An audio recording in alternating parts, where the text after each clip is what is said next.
আমাৰ তেলামৰ পৰা আহি 514 আলি খুৰা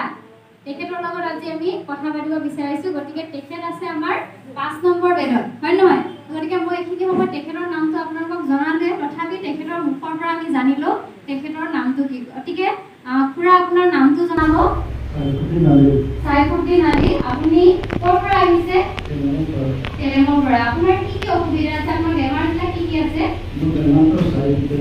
সাইটিকা পেইন অকল এইটোৱে নে ঠিক আছে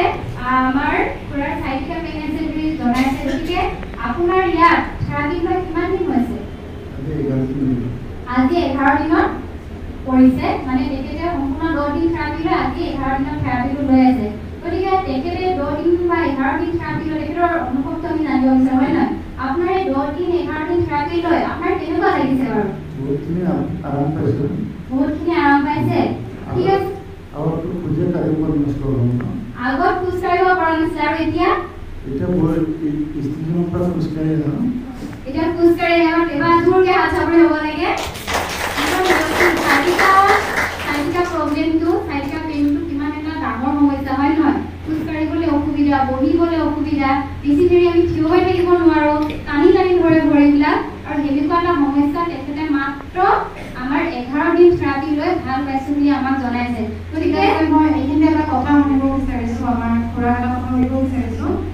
আপুনি যদি সাইটিকা প্ৰব্লেমত ভুগি আছে বুলি কৈছিলে আপুনি কিমান দিনৰ পৰা ভুগি আছিলে কিমান দিন হ'ল আপুনি এইটো ভুগি থকা 20 দিন হৈছে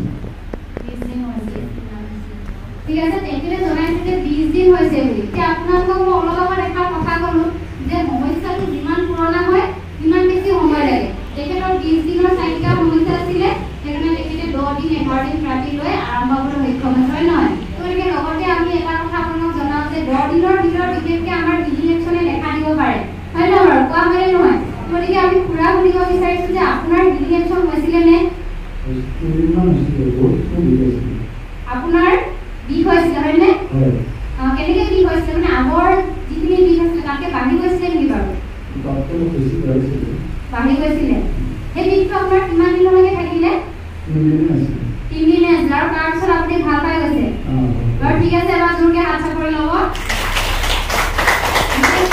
মহলীয়া সমস্যাবিলাক কম দিনৰ ভিতৰতে ভাল হয় তেখেতৰ ডিলিনেকশ্যন আপোনালোকক যে কওঁ যে থেৰাপি ল'লে মানে প্ৰথম 10 দিনৰ ভিতৰত আপোনালোকৰ বিষবিলাক বাঢ়ি যাব পাৰে জ্বৰ হ'ব পাৰে বমি হ'ব পাৰে মাথা বিষ হ'ব পাৰে পাছা বাৰে বাৰে হ'ব পাৰে টোপনি বেছি হ'ব পাৰে পায়খানা হ'ব পাৰে এই গোটেই সমস্যাখিনিৰ ভিতৰত যিকোনো এটা লক্ষণে দেখা দিব পাৰে আৰু এই লক্ষণে যদি দেখা দিছে তেতিয়াহ'লে আপোনাৰ খুব ভাল কথা যে অতি সোনকালে আপুনি আৰোগ্য হ'ব আৰু তেখেতৰ 3 দিনতে ডিলিনেকশ্যনে দেখা দিলে আৰু তেখেতে 10-11 দিনতে তেখেতে আৰাম পাবলৈ সক্ষম হৈছে বাৰু ঠিক আছে আমাৰ খুৰাক আৰু এটা কথা সুধিব বিচাৰিছোঁ যে আপুনি যিহেতু আৰাম পাইছে পৰৱৰ্তী সময়তো আপুনি থেৰাপি কৰি থাকিব বিচাৰেনে বাৰু বিচাৰে আৰু যিহেতু আমাৰ ইয়াতে বহুত ব্যক্তিয়ে থেৰাপি লৈ আছে আপুনি তেওঁলোকক উদ্দেশ্যে কি ক'ব বিচাৰে ভাল পাইছে ঠিক আছে বাৰু বহুত বহুত ধন্যবাদ আমাৰ খুৰালে তেখেতৰ বাবে পুনৰবাৰ হাত চাপৰি ল'ব আৰু তাৰ যাতে আৰু বেছি সুস্থ হয় তাৰ বাবে আপোনালোকে আশীৰ্বাদ কৰিব